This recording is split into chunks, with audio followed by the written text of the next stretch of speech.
Let me congratulate the riders from Team 26 for making it through such inclement weather, making it through such a challenging ride and bringing this message to the halls of Congress and to the White House.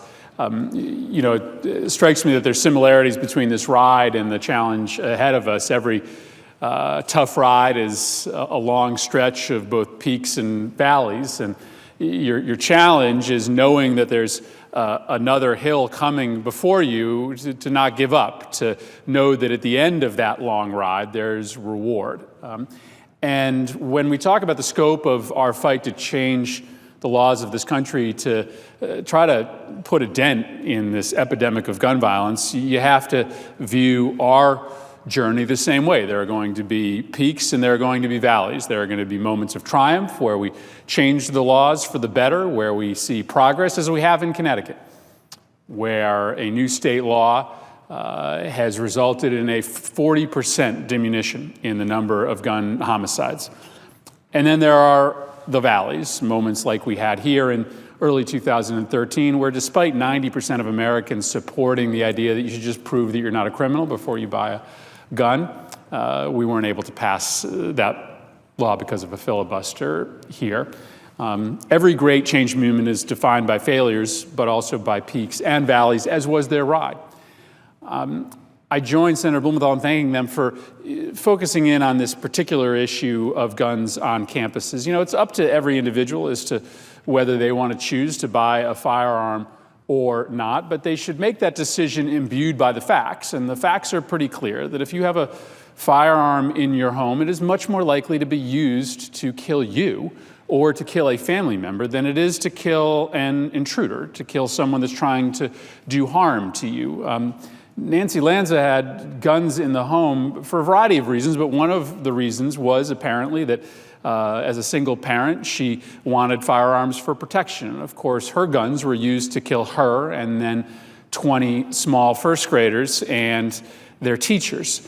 Similarly, on campuses, the data tells us that in areas that have more guns, you are more likely to have higher rates of gun homicides. This fiction that if you just arm all the good guys, they'll kill all the bad guys, that's not actually how it plays out in real life. And so I thank them for bringing these petitions here to shed focus on this movement, to make sure that we don't have students walking around campuses with concealed weapons. That doesn't make for a safer campus environment.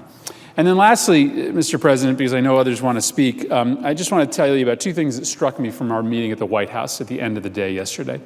The first was when all of the riders on Team 26 got to tell their stories about why they've decided to join this ride. And many of them, frankly, were doing it because of a deep love and affection for Monty Frank, but they all shared common cause with him.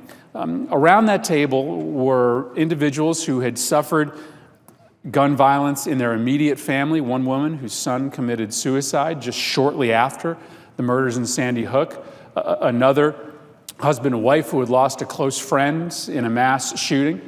But many of the individuals who were simply there because they had children who were in school, and they knew that there, but by the grace of God, it could be their child. Now, I've got a first grader that I drop off every morning to school, and I know that there's nothing different about my school, my child's school, than Sandy Hook Elementary School. And I think about Nicole Hockley almost every morning when I drop off my 7-year-old, who said that she never imagined that it would be her.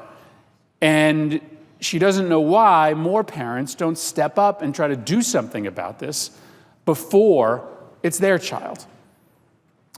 The second thing I was struck by was their experience along the road.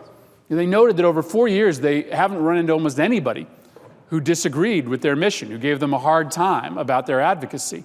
And that's really not surprising, given the fact that there is broad consensus in the American public as to what we should do.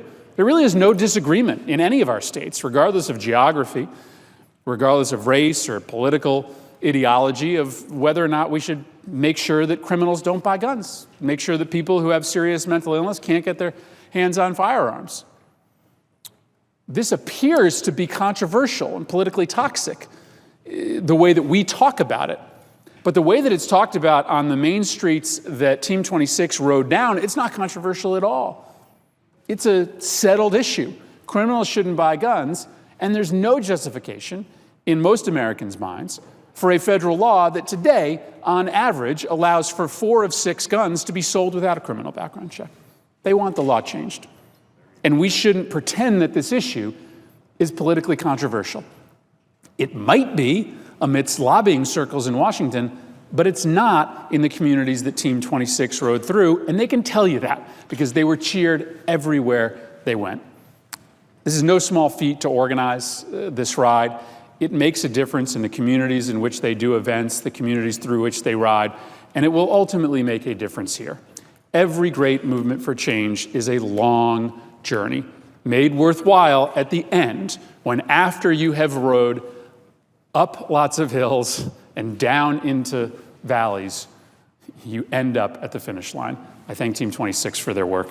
I yield the floor.